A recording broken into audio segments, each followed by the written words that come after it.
একদিকে বাংলাদেশ ড্র করছে, অন্যদিকে বাংলাদেশ হারছে। হারছে হচ্ছে বাংলাদেশ ক্রিকেট টিমে, এবং শুধু হারেই নেই, 200 রানের ব্যবধানে বাংলাদেশ হারছে। অন্যদিকে ফুটবলের নতুন জাগরণ শুরু হয়েছে বাংলাদেশ ফুটবল টিমে। বাংলাদেশ ফুটবল টিম হংকংয়ের মতো একটা টিমের সাথে তারা 1-1 গোলে ড্র করছে অ্যাওয়ে ম্যাচে। তার মানে হংকংয়ের 50,000 দর্শকের মধ্যে 1-1 গোলে ড্র করাটা অনেক বড় একটা বিষয়।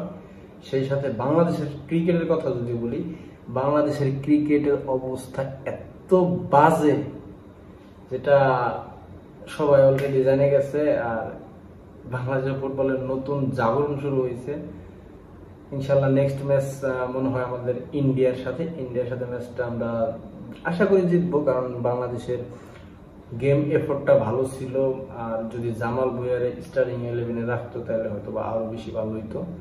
তো সবকিছু মিলে দিলে বাংলাদেশের ফুটবল থেকে আমাদের প্রাপ্তিটা মোটামুটি পাওয়া গেছে, মানে এই ম্যাচে।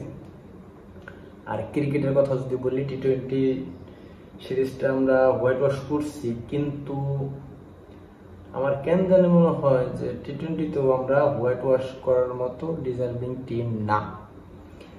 আবার অন্যদিকে দেখতে গেলে যদি ধরেন আমি আফগানিস্তান সাপোর্টার, তাহলে একেবারে এক তেরা এক মেরা এরকম একটা ডায়লগ আছে না, ওরকম একটা তোমাদের একটা আমাদের, বাকিটা দেখা যাবে।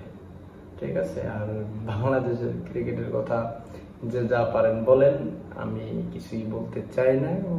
খেলাধুলা ভালোবাসি অবশ্যই, বাংলাদেশের কথাবার্তা বা বাংলাদেশের খেলাধুলার প্রতি টান যতই রাগ করি থাকবে, আছে। ইনশাল্লাহ ফিউচার আরো বেশি হবে। তবে বাংলাদেশের যদি এরকম অবস্থান থাকে তাহলে বিশ্বকাপ, ওই যে বলে না, আমাদের টার্গেট সবসময় নেক্সট ওয়ার্ল্ড কাপ। এরকমই সিরিজ টিরিজ আমাদের কোনো বিষয় না, আমাদের সবসময় মাথায় রাখতে হবে নেক্সট ওয়ার্ল্ড কাপ হচ্ছে আমাদের টার্গেট।